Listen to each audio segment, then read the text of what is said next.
Bem, eu te convido para acompanhar-me uma leitura no livro do Apocalipse, no capítulo 1 e o versículo 19. O Espírito Santo deu-me esta palavra esta tarde e eu quero partilhar com o seu coração brevemente. Apocalipse, capítulo 1, versículo 19, já está na sua tela e você pode, portanto, ler comigo esse versículo ou marcá-lo na sua Bíblia. Diz-nos assim: escreve, pois, as coisas que tem visto, e as que são, e as que depois destas hão de acontecer. Amém.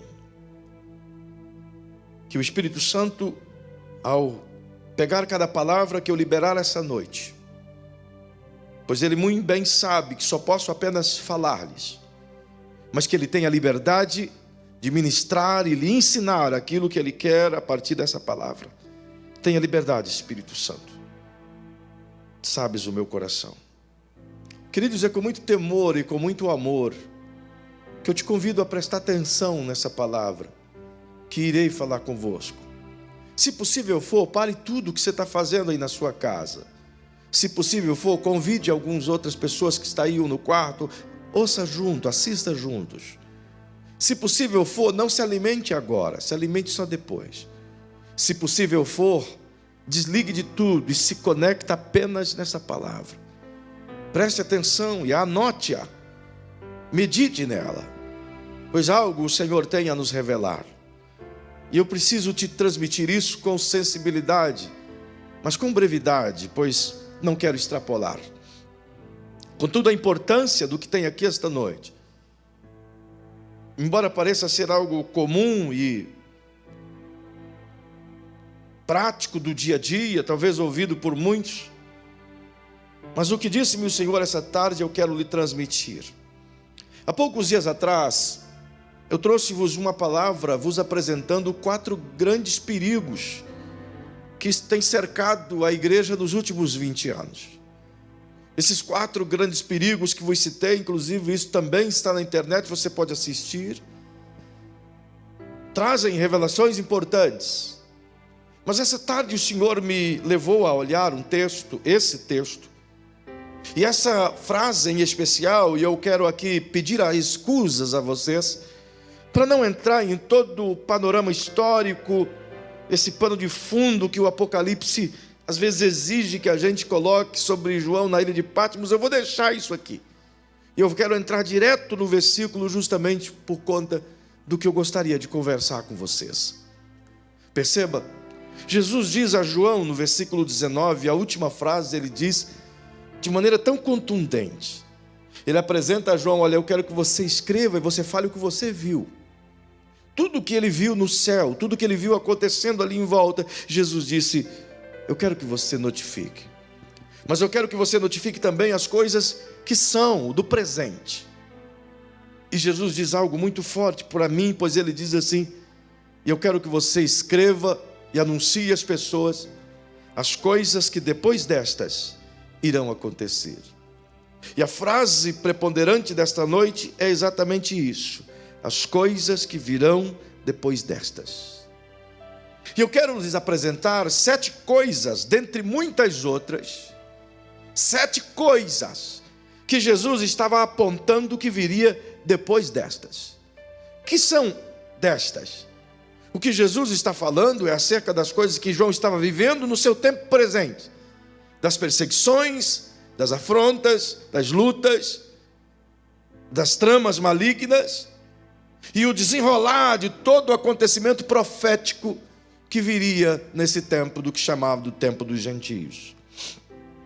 Perceba, portanto, 7 coisas básicas que Jesus nos ensina que irá acontecer, e está acontecendo, ou pelo menos estamos tendo vislumbre disso tudo.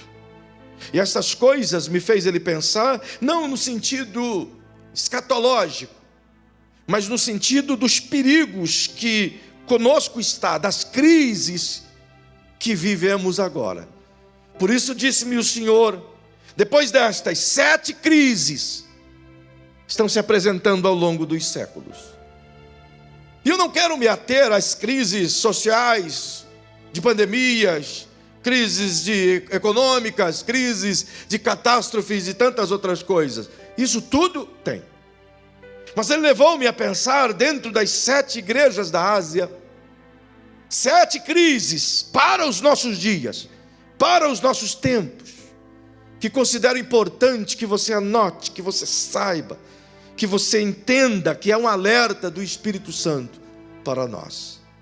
E a primeira crise, dentre as 7, que se avizinha e que nos cerca, está exatamente no capítulo 2 de Apocalipse, na igreja tão bela, tão poderosa, a igreja de Éfeso. A igreja de Éfeso traz um histórico extraordinário, de uma profundidade relacional com Deus intensa. A carta que o apóstolo Paulo escreve aos Efésios, por exemplo, é, por sinal, em termos de profundidade e complexidade, a mais bela carta. Traz-nos uma riqueza, não é? Profundas revelações, que somente uma igreja que andava no andar superior de intimidade com Deus iria compreender. É uma carta para aqueles que já estão na prateleira de cima, para aqueles que já estão mais próximos de Deus. Era uma igreja extremamente avivada, cheia do Espírito Santo. Ajudou a plantar inúmeras outras igrejas. Mas agora vem o Senhor e usa João e escreve ao anjo que está na igreja, portanto ao pastor daquela comunidade, para que transferisse à igreja que estava em Éfeso a resposta do Senhor. E a sua carta é um tanto que forte, todas elas o são, as 7 cartas. Mas eu quero me ater especificamente ao versículo 4 e o versículo 5. E por que me aterei apenas a isso? Justamente pelo tempo que quero correr em todas elas. Pois diz João, ou escreve João o que Jesus disse: tenho, porém, contra ti, que deixaste o teu primeiro amor. Lembra-te de onde caíste, arrepende-te e pratica as primeiras obras. Se não te arrependeres, brevemente virei a ti e removerei do teu lugar o teu candeeiro, se não te arrependeres. Perceba o que nos faz esse alerta, o amado Espírito Santo. Antes de te dizer qual é a crise que se desenrola desse texto para os nossos dias, faço-vos lembrar de que essa igreja em Éfeso não era simplesmente uma igreja abençoada em si no âmbito espiritual. Ela nascera a partir de uma viagem do apóstolo Paulo lá em Atos, no capítulo 19. E ela nasceu quando 12 irmãos foram por Paulo evangelizados sobre a pessoa bendita do Espírito Santo. Foram por ele rebatizados nas águas, até porque eles tinham apenas o batismo de João e não criam na pessoa bendita do Espírito Santo. E João o Batista, que eu digo. E Paulo, pregando-lhes a ele acerca do poderoso Jesus e do Espírito Santo, eles creram. E diz a Bíblia que não só foram batizados nas águas, mas a partir delas já foram de imediato batizados também no Espírito Santo. E nasceu, portanto, uma igreja fervorosa, portentosa, cheia da graça. Tal é essa igreja que ela infundiu a palavra do Senhor em muitos lugares aos redores. É a igreja de Éfeso, a protagonista no sustento, no cuidado de muitas outras igrejas, inclusive dessa Ásia, da qual a gente fala. Essa igreja teve pastores dignos, homens extraordinários, como o próprio João, que deitava a cabeça no ombro de Jesus. Timóteo, Paulo, Tito e outros homens importantes passaram ao pastorado dessa igreja. Era, portanto, uma igreja cheia de obras. O que marca o início da igreja de Éfeso é que ela possuía uma profunda paixão pelo Espírito Santo. Tudo que eles faziam movidos e apaixonados pelo Espírito Santo. Eles andavam envolvidos nessa unção e nessa graça. Se dispunham a servir a Deus pelo poder do Espírito Santo. Mas além de ser uma igreja cativante no mundo espiritual, ela também trazia no seu bojo uma capacidade amorosa de servir as pessoas com aquilo que eles possuíam. Era uma igreja, portanto, que refletia o amor em ações. Ela viveu assim, cresceu assim. Porém agora o que Jesus usa João para alertá-los é que eles deixaram essa paixão profunda pelo Espírito Santo. Eles deixaram esse fogo ardente se apagar. Romperam com essa aliança perfeita que os nutria diariamente e os fazia ser aquecidos. E consequentemente deixaram de praticar as obras a partir da unção e da graça do Espírito Santo. E vem agora o Senhor e diz: olha, o que eu tenho contra você, embora sei das suas boas obras, sei do quanto vocês trabalham, sei das suas atividades, sei dos valores que vocês empregam, das ofertas que vocês fazem, da ajuda que vocês enviam, sei. Mas tenho, porém, contra vocês que vocês deixaram o seu primeiro amor. Ele está dizendo: vocês fizeram um excelente trabalho, mas chegou de um tempo para cá, esse trabalho que vocês estão fazendo não é mais a partir da paixão, não é mais a partir do amor, não é mais a partir do relacionamento. Vocês agora estão fazendo meramente por fazer. Vocês agora estão agindo por agir. Estão ofertando por ofertar. Estão ofertando comida por ofertar comida. Estão servindo as pessoas por servir as pessoas, meramente, sem qualquer índice de espiritualidade, sem qualquer paixão pelo próximo, sem qualquer zelo pela causa. O que o Senhor chama a atenção dessas pessoas da igreja de Éfeso é para a primeira crise que se apresenta no cenário de nosso tempo, e de que me fez ele saber que transformamos a paixão por servir ao próximo como um mero ativismo religioso. O que a igreja de Éfeso aqui apresenta, o diagnóstico feito por Jesus é o mesmo diagnóstico de nossos dias. Conseguimos transformar aquela paixão que tínhamos pelo Espírito Santo e em servir ao próximo como meramente um mecanismo sócio-religioso, do qual cumprimos as tabelas de ir e voltar, ir e voltar, ir e semear nas nossas igrejas. Fez-me o Espírito Santo saber, até porque questionado ele, algumas vezes eu tenho dizendo: Senhor, por quê? Por que fechaste as igrejas? Por que permitiste que os templos estivessem fechados? Temos trabalhado muito para que as igrejas tenham estrutura para receber o teu povo, conforto, ar, poltronas, limpeza, água gelada, tanta coisa. Nosso intento é te oferecer o melhor. Mas agora o Senhor permitiu que o mundo visse as igrejas com as portas fechadas. Isso inquietou a minha alma, sabe por quê? Porque no mundo de crise, no mundo de paranoia, no mundo de angústia, se o mundo está assim, se o mundo está vivendo às margens de um princípio de dores, então agora era hora de o mundo dizer: tudo que a gente precisa é de uma palavra de fé. Agora era hora de as pessoas estarem batendo em nosso portão na igreja e não fechando a igreja. Agora era a hora em que o desespero causado pela pandemia ou por tantas outras crises deveria levar as pessoas a desejarem ardentemente buscarem a Deus. Mas paradoxalmente, ao invés de eles manterem as igrejas abertas e buscarem socorro em Deus, naqueles lugares que pelo menos se dizia que era onde se encontrava Deus, por incrível que pareça, as portas se fecharam e o mundo não sentiu diferença. O mundo não se importou. Ninguém se importou. Nem mesmo os 100% dos cristãos se importaram. Uma grande parte deu glória a Deus. Uma grande parte disse: está bom assim. O mundo não se importou que as portas se fecharam, porque não fez diferença para eles nenhuma.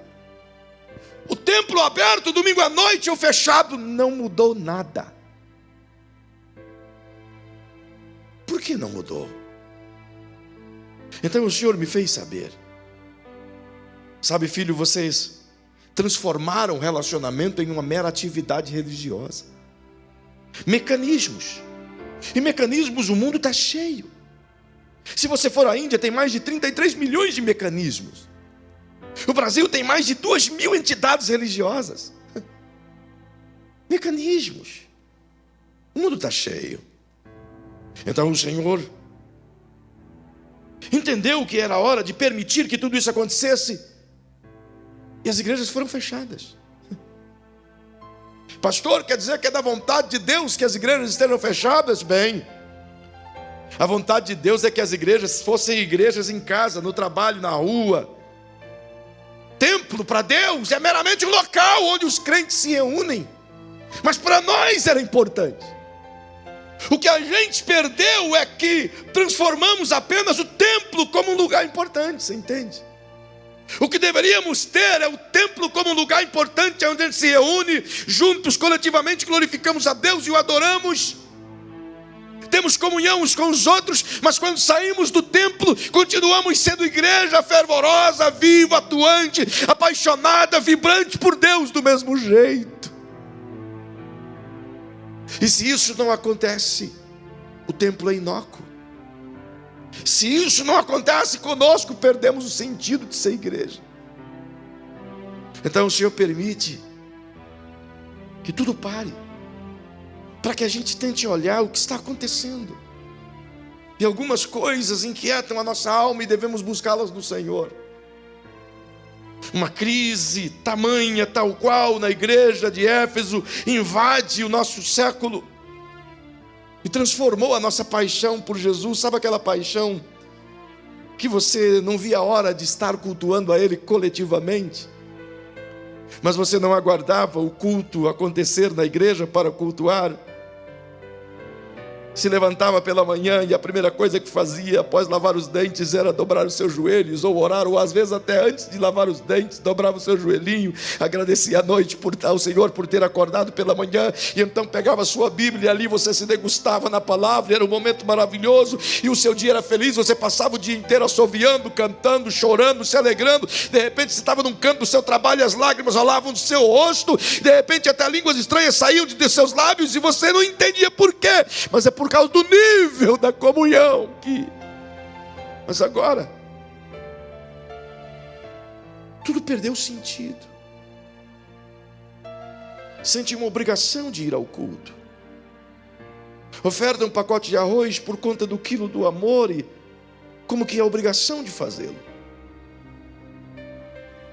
Nossas atividades apaixonadas se tornaram atividades maçantes, ativistas. Não fazemos mais a partir do nosso coração, fazemos a partir da obrigação. Jesus disse certa feita aos inquiridores, Ele disse: quando é que vocês vão aprender que eu não quero holocaustos e nem sacrifício, mas eu quero misericórdia, eu quero relação, eu quero entendimento? O que Ele estava dizendo, quando é que vocês vão entender que não é de ritualismo, não é de performances, não é de ações visíveis, mas é de paixão, é de relacionamento, é de sentimento? Então Ele permite que a gente passe por essas coisas, no mínimo para que a gente veja onde é que paramos. E Ele dá a dica à igreja de Éfeso e diz: lembra de onde vocês pararam, lembra de onde vocês caíram, lembra onde é que tudo começou a minguar. O que Ele faz é um convite para a gente olhar para o passado, porque é preciso consertar lá, para a gente entender onde é que todo esse fogo começou a se apagar. Como aquele moço, o filho pródigo, que estava trabalhando, servindo comida aos porcos, e diz a Bíblia que ele, se lembrando da comida que ele tinha em casa, então ele diz consigo mesmo: eu estou aqui dando comida para porcos e nem a comida dos porcos eu posso comer, não me dão, enquanto que na casa de meu pai os empregados dele têm fartura de pão. Ele se lembrou disso, ele dizia: é lá que eu caí. É lá que eu deixei perder tudo. É para isso que eu tenho que voltar, para recuperar. Uma crise tamanha se apresenta no cenário. Transformamos a paixão pelo Espírito Santo, que nos levava a servir em amor às pessoas, por um mero ativismo religioso. Jesus disse isso em Mateus 23, quando condenou os pastores e a igreja daquele tempo, dizendo: vocês fazem apenas por aparência e apenas por fazer, vocês vivem uma hipocrisia, disse ele. Ele chamou os caras daquele tempo que lideraram de sepulcros caiados, hipócritas, pregavam o que não viviam, tentavam colocar cargas sobre os ombros das pessoas que nem mesmo eles queriam carregar. A segunda crise, e eu não tenho tempo aqui de esboçar cada uma delas, mas você pode buscar o Senhor em casa, por isso eu pedi para você escrever. A segunda crise se desenrola logo na segunda igreja, a igreja de Esmirna. E o versículo 9 diz assim: conheço a tua tribulação e a tua pobreza. Entre aspas diz, mas tu és rico. Entre parênteses, aliás. E a blasfêmia dos que se dizem judeus e não são, mas são sinagoga de Satanás. Não temas as coisas que está para sofrer. Escutai, o diabo lançará alguns de vós na prisão, para serdes provados, e tereis uma tribulação de 10 dias. Ser fiel até a morte, e dar-te-ei a coroa da vida. De igual modo, o Espírito Santo se dirige à igreja de Esmirna, mas contextualiza o nosso tempo, e apresenta uma segunda crise a esse povo que, por sinal, recebe bons elogios de Jesus.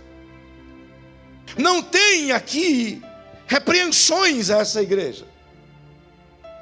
Tem um alerta da dor e do sofrimento que eles vão passar. Pegando um gancho na palavra que o pastor Joseph disse acerca do evangelho falsificado que se prega hoje no mundo gospel. Então essas pessoas aqui que não tem nenhuma reclamação da parte de Deus, não poderia sofrer tal coisa, não é? Por quê? Só tem elogios. É uma igreja que não tem defeitos. Mas diz o Senhor que eles sofrerão grandes provações, grandes lutas. Mas o que vem? Então a crise nessa igreja. Diz-nos o Senhor nesse verso 9: conheço a tua tribulação e conheço a tua pobreza. Conheço também a blasfêmia dos que se dizem judeus e não são, mas são da sinagoga de Satanás. O que é que Jesus está dizendo aqui? Ele não está falando aos cidadãos de Esmirna. Ele não está falando ao Império Romano dominante de toda essa região. Ele não está falando aos governos gentios que reinavam naquele período. Ele está se dirigindo à igreja que chama-o pelo nome. Ele está se dirigindo ao povo que se reunia para louvá-lo e pregava acerca do nome dele. E nesse falar ele coloca a atenção, embora não tenha uma contundente reclamação contra essa igreja, mas faz eles verem o que virá a acontecer. Jesus diz: tem no meio de vocês gente que diz que é judeu, mas não é. Gente que diz que é crente, mas não é. Gente que diz que veio para abençoar, mas não veio, veio para amaldiçoar. Ele diz: tem no meio de vocês pessoas da sinagoga de Satanás, isto é, que andam com os dois pés, que trafegam nos dois mundos, que andam nas duas vias. Isso faz ele dar um alerta a nós e à igreja de uma segunda crise. Qual é essa crise? A crise de uma identidade comprometida.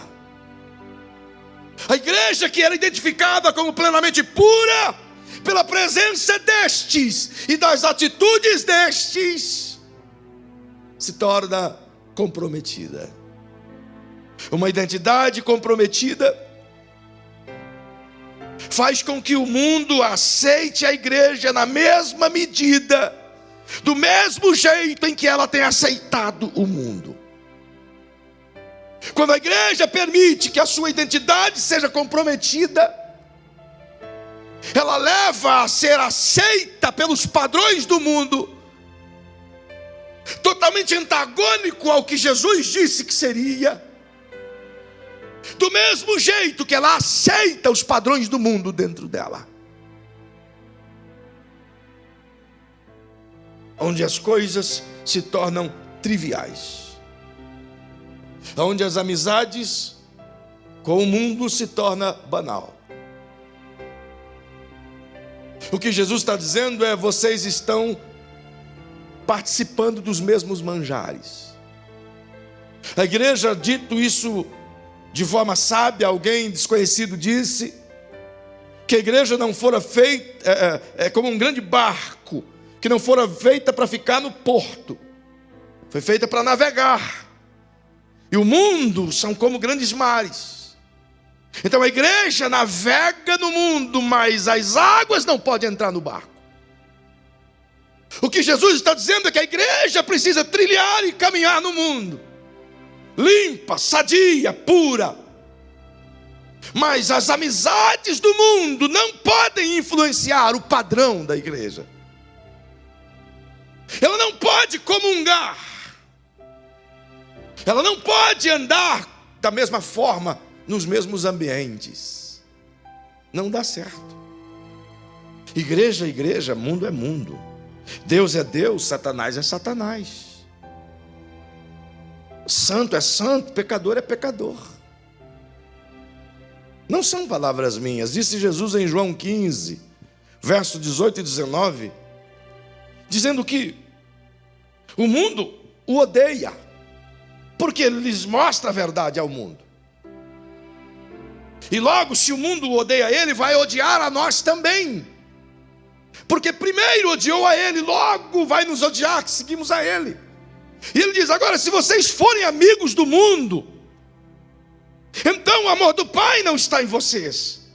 Porque não tem como amar o mundo e amar a Deus. Amar a Deus e amar o mundo. E quando Jesus fala de mundo, não está falando das pessoas, enquanto que pessoas humanas, ele está falando da vida que as pessoas humanas têm, a prática pecaminosa, o perfil pecaminoso, as ideias mundanas, a permissividade, a lascívia, a imoralidade, a carnalidade, a bebedice, as iras, as contendas, as invejas, as fofocas, as ladruices.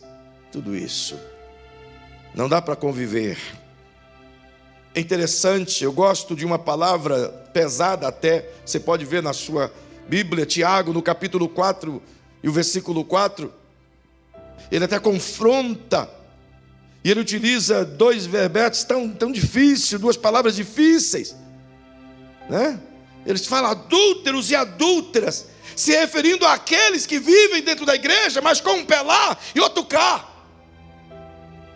Por que adúlteros e adúlteras? O cara pode até não ter outra mulher ou outro homem, mas o fato de viver no pecado e na ceia do Senhor, na igreja e no mundo, ele chama de adúltero.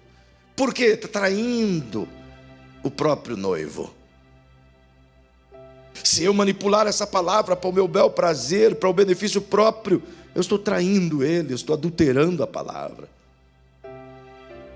Ele diz de maneira muito clara: não é possível ter amizade com o mundo e ter amizade com Deus, não dá.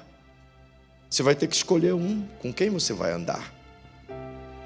Então eu não consigo entender o fato de participar das orgias das pessoas do mundo, de estar sentado à roda dos escarnecedores. de estar à mesa, ladeado de inúmeras bebidas alcoólicas, com as palavras malignas dos escarnecedores. Eu não consigo imaginar a igreja nesse ambiente. Eu não consigo imaginar Jesus nesse ambiente. Ele não é bem-vindo. E se ele não é bem-vindo, eu também não sou. O que Jesus está dizendo é que, de igual modo, no nosso tempo, essa crise de uma identidade comprometida. E por que identidade comprometida? Porque tal qual é a identificação sua, vai ser o acesso às pessoas. Se eles entendem a nossa permissividade, beleza, irmão. Aceita-se tudo, libera-se tudo, faz tudo como eles fazem. Aí de boa, aí eu vou no culto. Bem, o mesmo João, antes de escrever as cartas em Apocalipse, ele escreveu na sua primeira carta, lá no capítulo 2, e o versículo 15, ele diz que não podemos amar o mundo, e nem as coisas que no mundo há, porque tudo que há no mundo é a soberba da vida, é a concupiscência dos olhos, é a concupiscência da carne. Tudo que é podre está no mundo, e esse mundo é passageiro. Como é que a gente vai se apegar, amar algo que vai ser perecível, que vai ser destruído? Não é sábio da nossa parte. Bem, como as horas extravasam, uma terceira crise se apresenta. A igreja de Pérgamo, no versículo 14, diz a Bíblia: todavia, tenho algumas coisas contra ti. Tens aí os que seguem a doutrina de Balaão, o qual ensinava a Balaque a lançar tropeços diante dos filhos de Israel, levando-os a comer das coisas sacrificadas aos ídolos e a praticar a prostituição. Perceba que quando Jesus começa escrevendo essa carta, ele se apresenta no versículo 12. Isto diz aquele que tem a espada afiada de 2 gumes. Isto é, aquele que é imparcial, aquele que é justo em todos os níveis, aquele que corta dos 2 lados, aquele que trabalha pela verdade, aquele que vive sobre a transparência e a verdade. Então ele apresenta, embora ele diz que ele sabe onde essa igreja está, onde o diabo tem plantado o seu estabelecimento ali, mas não é por causa disso que a igreja pode se corromper. Então ele faz um apontamento profético à igreja e apresenta-me esta noite a todos nós uma terceira crise que nos cerca das 7 nesse período. E que crise é essa? Bem, observa a gravidade do fato. É uma igreja que preconiza ser coluna da fé e firmeza da verdade. Esses são os 2 pilares da igreja, não é? Segundo Paulo. Firmeza da fé e coluna da verdade. Então a igreja precisa trilhar sobre esses 2 pilares, fé e verdade. Significa que não pode haver falsidade, não pode haver falcatruagem, não pode haver mecanismos humanos de interesses pessoais. Mas ele diz que aqui nessa igreja, que deveria ser a coluna da fé e firmeza da verdade, eles seguem, eles toleram, eles aceitam aqueles que pregam a doutrina de Balaão no meio deles. E que doutrina é essa de Balaão? O que Balaão era o pregador? Ele incentivava o adultério, ele incentivava o divórcio, ele incentivava a homossexualidade, ele incentivava o lesbianismo, ele incentivava a pecaminosidade humana, ele incentivava a promiscuidade sexual. Foi Balaão que instruiu Balaque a contratarem 12.000 mulheres prostitutas para se deitarem com homens casados de Israel. 24.000 homens foram mortos pela justiça divina por causa do adultério, pela pregação de Balaão. E essa igreja agora está permitindo esses caras trilharem em seus púlpitos. Diz a Bíblia que a repreensão não se dá apenas no fato de aceitarem, como se não fosse coisa ruim, a doutrina de Balaão. Como se dissesse, não é assim mesmo, cada um crê do jeito que quer. A Bíblia não é tudo isso aí que vocês ensinam, Deus não é tudo isso aí. Ele faz alguma vista grossa aqui ou acolá. Vai vendo. Vai vendo, irmão. Eu me lembro que, quando criança, nós começamos a treinar uma fuga. Eu e meu irmão Deco. A gente apanhava demais, então a gente arquitetava fuga. Quando a gente sabia que ia apanhar, a gente planejava a fuga. Olha, nós temos que fazer assim, assim, assim e vazar. Mas quando a mãe ou o pai chegava para nos punir, até às vezes, no caso da minha mãe, ela punia com justiça, sempre pelas nossas coisas erradas, mas meu pai é porque ele gostava mesmo. Contudo, os nossos planos foram frustrados logo no início. Porque à medida que a gente tentou escapar, minha mãe só dizia assim, ó, eu te pego. Quando eu te pegar. Ela começou falando assim, eu te pego. Passava, daqui a pouco ela dizia, vou te pegar. Passava mais uns dias, ela disse, se eu te pegar. Mais para frente ela dizia, quando eu te pegar, até o sol vai parar para ver. Aí, quando ela pegou, a gente viu que não adiantava fugir. Porque as pisas, quando eram normais, eram menos doídas do que deixar acumular. Coisa mais triste.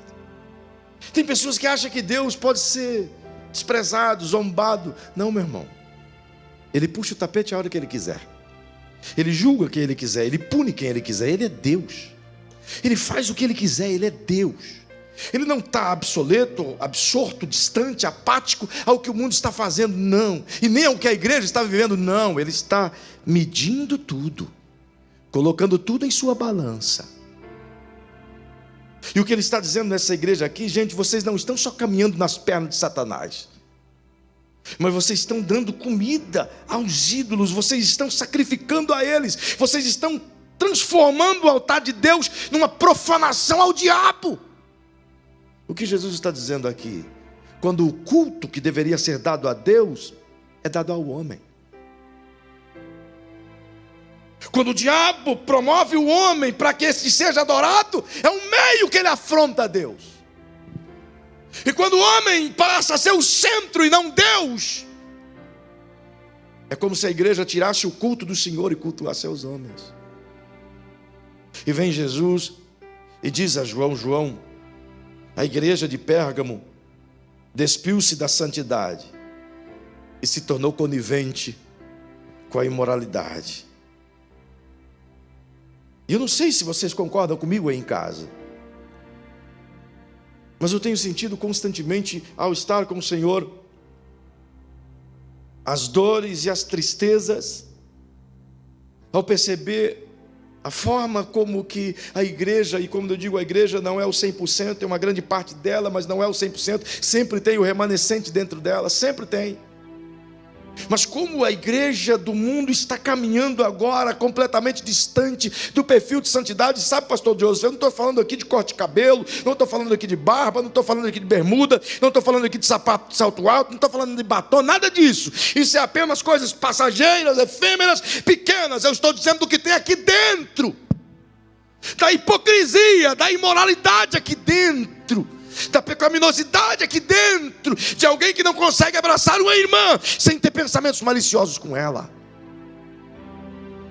É dessa imoralidade que eu estou dizendo, de que tudo tem pensamentos duplos. É dessa falsidade religiosa que eu estou dizendo, que abraça, mas amanhã está tirando pedras, que janta junto hoje, arquitetando cavar o buraco no companheiro amanhã. De crentes que visitam a tua empresa e os seus olhos estão cobiçando cada detalhe, e ele não quer simplesmente ter o que você tem, ele quer que você não tenha, mas que ele tenha. Inveja maligna. perdeu todo o conceito de santidade e se tornou conivente com a imoralidade. Vê se isso não é uma verdade. Partindo por começar pelos púlpitos brasileiros. Vê se não é uma verdade. As pessoas olham para o divórcio hoje como se fosse uma saída, uma válvula de escape. Há poucos dias uma convenção aprovou uma lei convencional de que os pastores desta convenção, apenas os pastores, têm o direito de divorciar e casar com quem quiser a hora que quiser, rasgando todo o conteúdo bíblico. Deus nunca aprovou o divórcio, Ele não aprova, queridos. É por isso que a gente precisa tratar isso com seriedade e pedir dele perdão, porque é um pecado que cometemos quando assim acontece. Tínhamos que ter essa consciência, mas a deturpação é tão geral que se tornou. O que tem, pastor? Não deu certo, pô, né? Aí outros pastores dizem: pô, não deu certo, larga, meu, olha quantas tem aí sobrando. O mundo está caminhando de mal a pior, sendo conivente com todas as falácias do diabo. Queridos, tem crentes defendendo o aborto, pastores defendendo o aborto.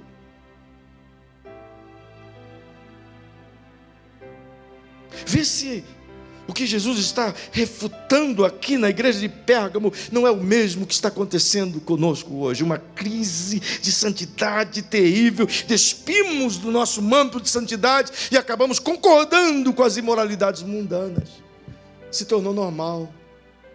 Querido, se você vê o pecado e isso não te escandaliza mais, corre para o altar do Senhor.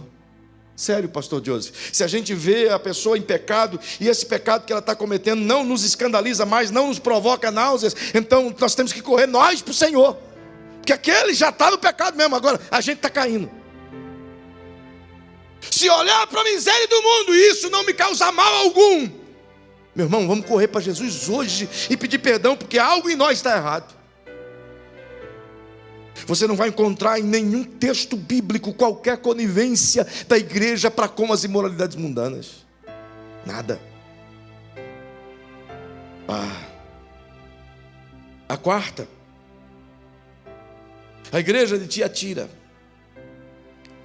versículo 20. Mas acho bonito o versículo 19, que o Senhor diz: eu conheço as suas obras, o teu amor, o teu serviço e a tua fé, a tua perseverança, e sei das tuas últimas obras, que são mais numerosas do que a primeira.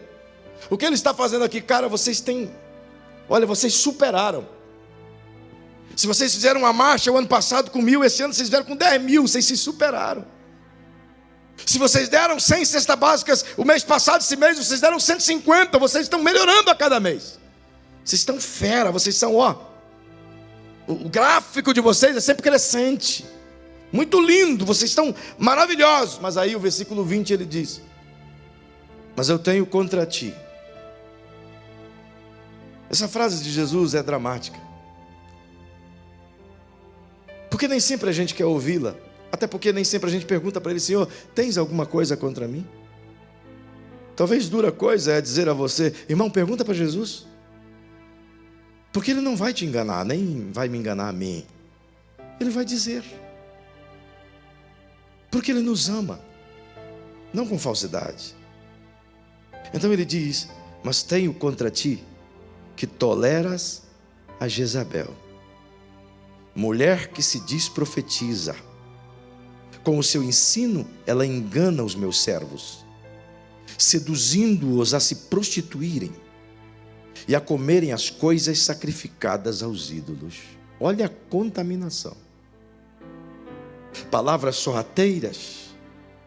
O espírito de Jezabel que atuava aqui na igreja em Tiatira é o mesmo espírito maligno que atua no nosso tempo. Esse espírito maligno leva o contexto familiar a uma desordem tal, levando maridos a serem grosseiros e cada vez mais estúpidos com as suas esposas, e estas se revoltando, se tornando cada vez mais Jezabéis da vida. E Jezabel não bate de frente, irmão. Jezabel mina em volta. Jezabel não se coloca na porta e diz: aqui você não entra. Não, não. Jezabel cava o buraco, coloca o tapete para o caboclo cair. É assim que Jezabel trabalha. Ela não mostra a cara. É falsidade. Talvez você nunca viveu isso. Quero crer que no meio cristão isso seja quase raro. Falsidade. Espírito de Jezabel. Insubmissão aos pais, insubmissão ao marido, insubmissão a Deus. Maridos grosseiros que são insubmissos aos seus patrões, aos seus líderes. Espírito de Jezabel. Esse achismo que a gente tem de achar que cada um tem domínio de si, o controle de si, o comando de si, faz o que quer, é democrático, eu tenho o direito. Esse entendimento de não respeitar ninguém acima. Essa ideia esdrúxula de que o homem é o centro de todas as coisas e que Deus o serve. Espírito de Jezabel. Entenda, querido, o espírito de Jezabel vai minar a sua empresa devagar. Quando você pensar que não, já cavou buracos e várias pessoas caíram à sua volta, o próximo é você. Entenda, querido, o espírito de Jezabel trabalha com falsidade, criando teias que você não vê. As teias são tão belas que você até admira. Nossa, que teias lindas.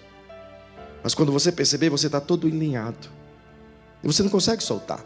Espírito de Jezabel. O que diz Jesus aqui, ó, ela consegue seduzir os servos dele a se prostituírem.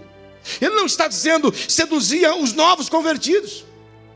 Ela seduz aqueles que são frágeis. Ele está dizendo: seduz os meus servos. Ela tem o poder de enganar. É um espírito tão demoníaco, tão maligno, que domina nesse tempo. Talvez é uma coisa que tenho feito nos últimos anos. Senhor, afasta de mim o espírito de Jezabel. Tenho orado quase todos os dias isso. Não deixa, Senhor, se estiver perto, afasta de mim. Porque, queridos, é tão terrível. Quando você pensa que não, é como essa igreja aqui. Jesus está dizendo: eu tenho contra ti que tu tolera. Tu está sendo tolerante com o pecado, tu está sendo tolerante com as coisas ruins. O que isso significa para nós? Bem, uma profunda corrupção de caráter. Como é que eu posso concordar? Uau, meu timer apontou. Vou rapidão aqui, rapidão. Como é que eu posso concordar com quem rouba e eu ainda tê-lo como meu amigo?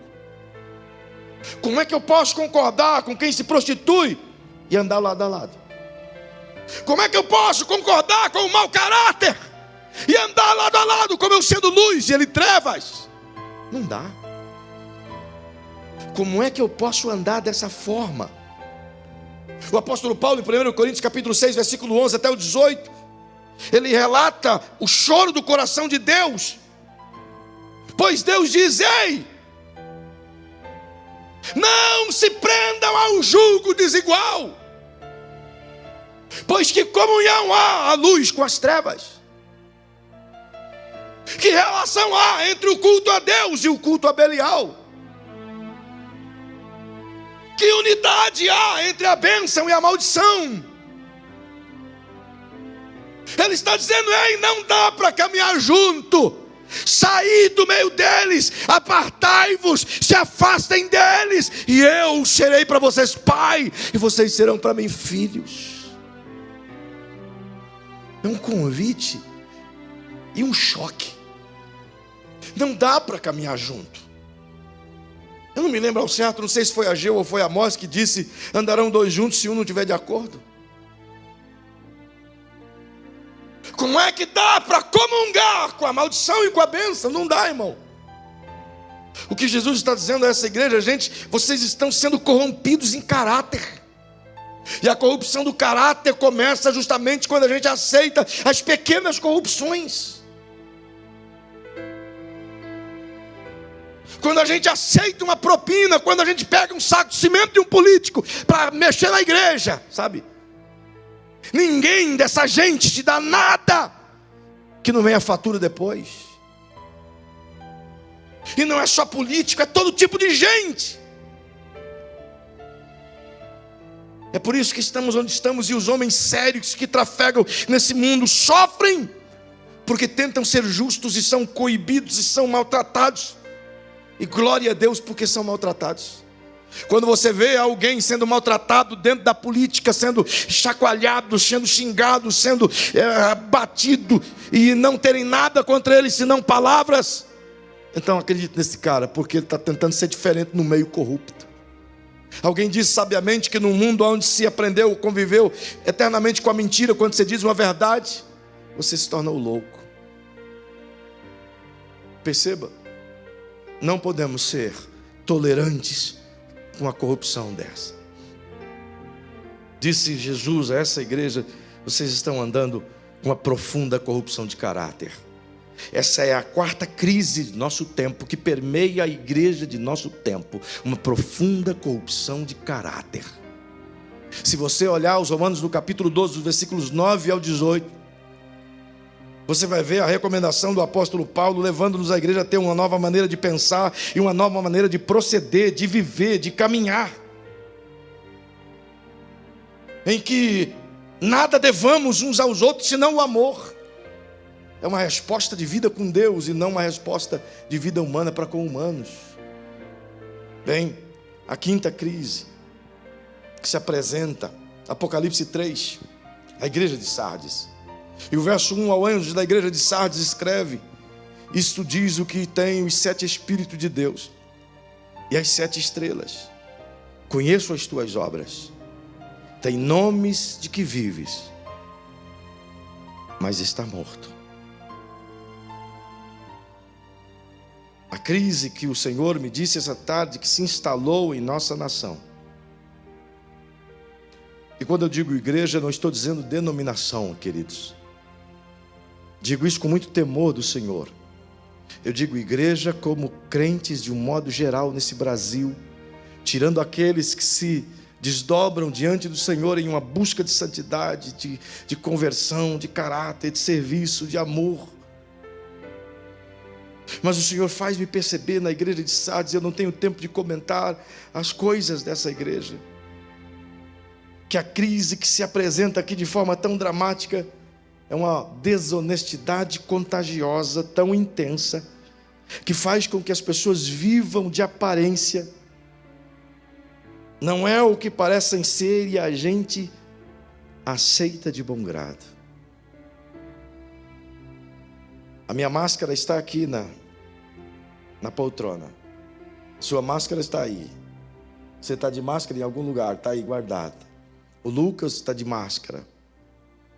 Então esse é o tempo de mascarados. Mas a verdade é que essas máscaras que a gente está vivendo agora, elas é uma visão muito tosca das verdadeiras máscaras que a gente já vem usando há muito tempo.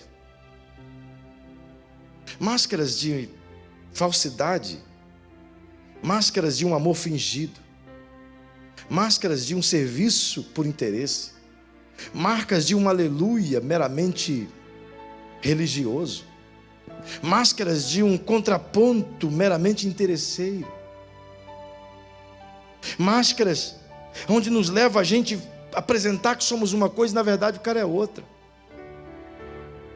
Eu sei que acontece dos dois lados, você se depara com pessoas que surpreendem você, mas outros te surpreendem de igual modo com muita tristeza. O apóstolo Paulo, falando de Timóteo no capítulo 3 da sua primeira carta, diz que nesse tempo teria tempos difíceis, trabalhosos, homens mentirosos, amantes de si mesmo, falcatruas, falhos. Jesus disse em Mateus 6, verso 1 ao 18, o verdadeiro estilo de vida daquele que quer ser igreja não é de aparência, é por dentro.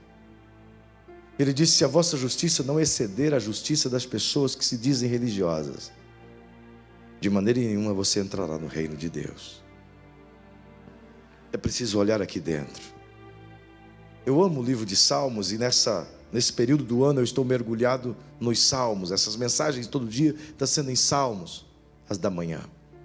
E é interessante, uma das coisas de quase todos os Salmos, você vê nas entrelinhas das palavras dos salmistas, o desejo ardente de que Deus sonde o seu coração para ver o quanto ele está sendo verdadeiro. É lindo isso. Todos eles querem ser sinceros diante de Deus. É esse tempo que a gente precisa. A sexta crise que se apresenta e que está entranhada dentro dos segmentos religiosos dessa nação. E eu vou à última igreja e voltar à penúltima, ao versículo 15 de Apocalipse 3. Diz-nos assim: conheço as suas obras, que nem és frio, nem és quente. Quem dera fosse frio ou quente. Assim, porque és morno, e não és frio e nem quente, vomitar-te-ei da minha boca. Rico sou e estou enriquecido, dizes, e de nada tenho falta. Mas não sabes que és um coitado, e miserável, e pobre, e cego, e nu. Ele se refere à igreja de Laodiceia e apresenta um cenário que se estabelece em nossa geração. É a sexta crise que nos cerca das 7. E essa crise, de modo visível, é tão intenso e tão profundo que a gente deveria ficar só em cada uma dessas um domingo. Mas se você observar com atenção esse texto, talvez o Espírito te revele a mesma coisa que desceu ao meu coração, onde apresenta uma crise odierna de um baixíssimo nível de espiritualidade, que é o diagnóstico do fracasso. E quando Jesus está falando aqui, nem frio e nem quente, pastor, ele não está falando de pentecostal ou tradicional. Ele não está falando de igreja histórica e de igrejas emergentes. Ele não está falando de pentecostal ou neopentecostal. Não, absolutamente nada disso. Ele está falando de relação espiritual com Ele mesmo através do Espírito Santo. Ele está falando do equilíbrio entre essas duas partes que nutre as coisas, porque ao mesmo tempo você vê o crente pentecostal que salta, grita, sapateia, faz barulho, mas é pecaminoso igual, fala mal igual, é fofoqueiro igual, é cobiçoso igual, é cheio de defeito igual. Do mesmo jeito que você vê um tradicional, reverente, quieto, calado, que não levanta a mão nem bate palma, entretanto, é tão cobiçoso igual, é tão julgador igual, é tão maligno igual. O que Jesus está dizendo é nem uma coisa nem outra, é o equilíbrio, é a santidade, é o padrão justo, é o relacionamento divino, é o amor um para com o próximo, na respeitabilidade de Deus para com o ser humano. É a ideia de viver nele. Não é porque eu sou de igreja tal ou porque tenho tal coisa. Quanto mais eu me relaciono com Deus, mais frágil eu vou me sentir. Você olha para essa igreja, ela é o padrão de nosso tempo. Cara, como a gente... é o padrão do nosso tempo. Se não perceba, queridos, olha bem e eu termino. É uma igreja rica. Nada tem falta. Numa cidade rica e abastada, porventura não é o que se prega hoje? É uma igreja onde tem tudo, não tem falta de nada. É o sonho de toda a igreja. É a alegria de todos. Uau! Boas vestes, boas obras. Mas o Senhor vem e diz: tudo isso que vocês imaginam ser bom é como uma fumaça. Vocês estão apegados às riquezas terrenas, vocês estão apegados ao luxo, vocês estão apegados à fama, vocês estão apegados ao ser, ao ego, ao zelo de si mesmo, vocês estão apegados às coisas que vos fazem importantes e estão deixando tudo aquilo que é importante de lado. O que ele reclama não é que eles escolheram um lado, é que eles escolheram não ter nenhum lado. É justamente aqueles que dizem: não, eu não sou nem pedra nem tijolo, eu não sou nem do céu nem do inferno, eu sou do meio. Não tem jeito.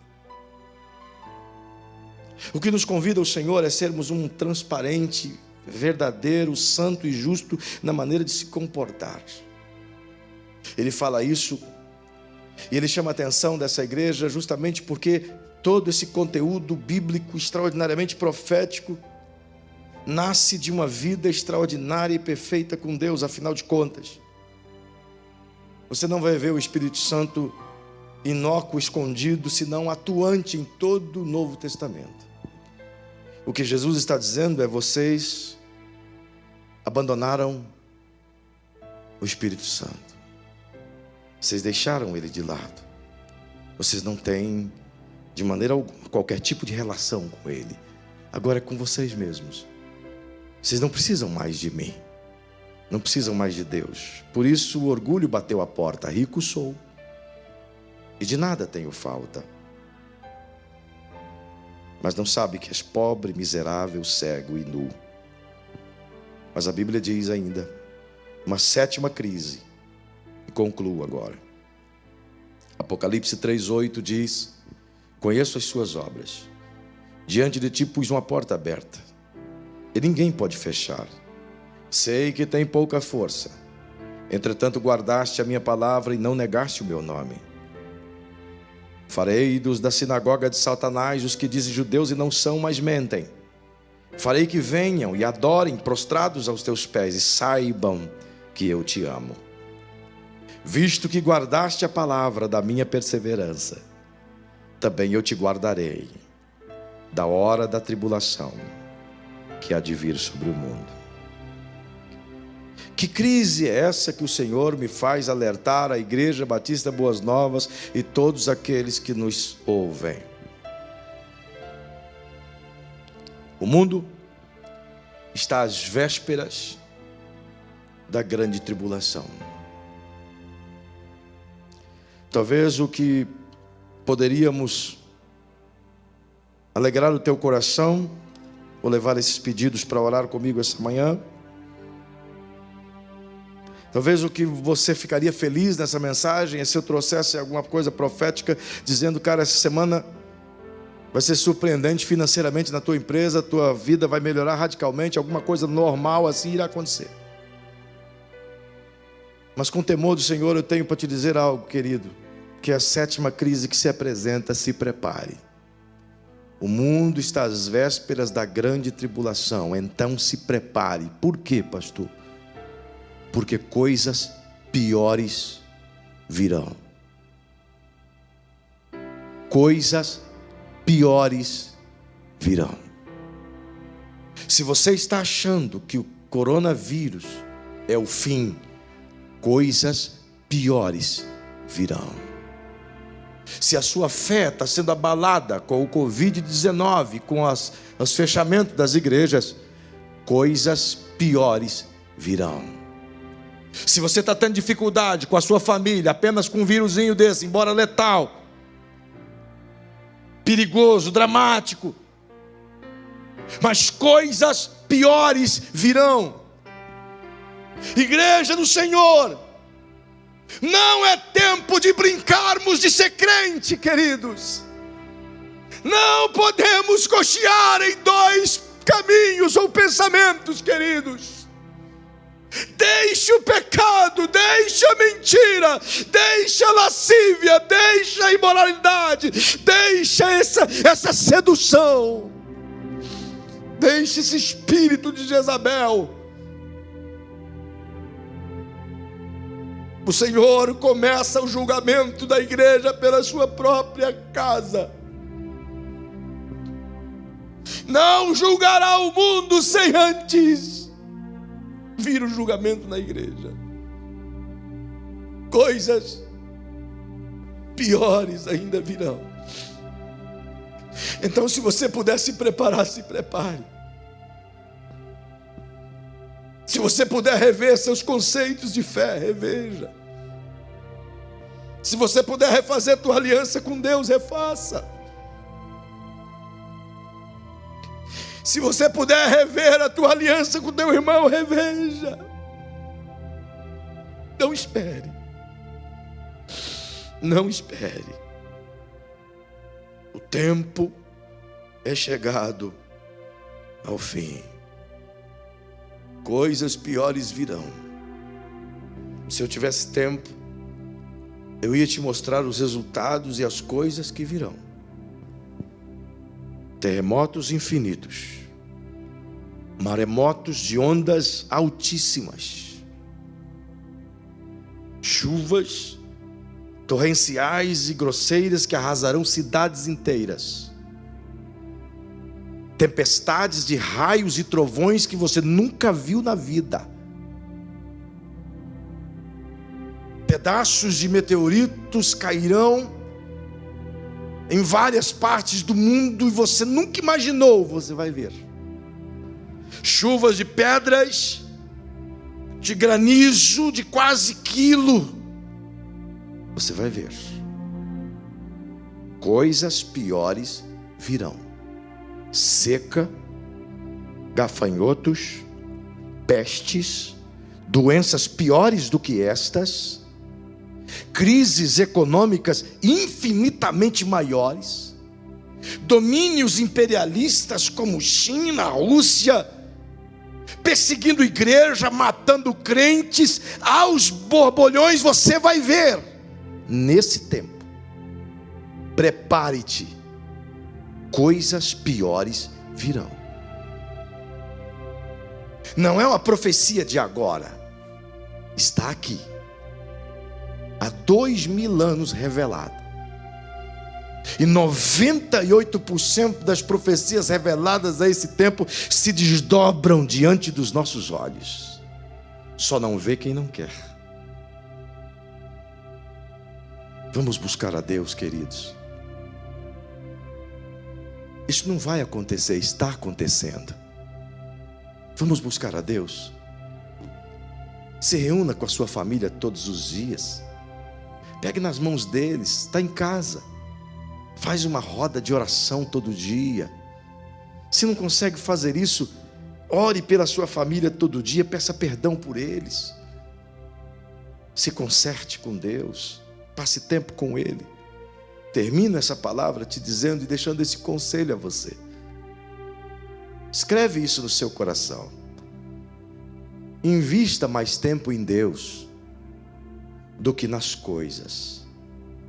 Estas coisas aqui vai passar. Invista mais tempo em Deus. Fique mais com Ele. Desfrute dele. Pois coisas piores virão. Se esconda na presença de Jesus. Eu quero orar com você, com a sua família. E esta noite eu quero te convidar a fazer uma oração de contrição, de arrependimento. Simples, mas sincera. Como um publicano, não como um fariseu.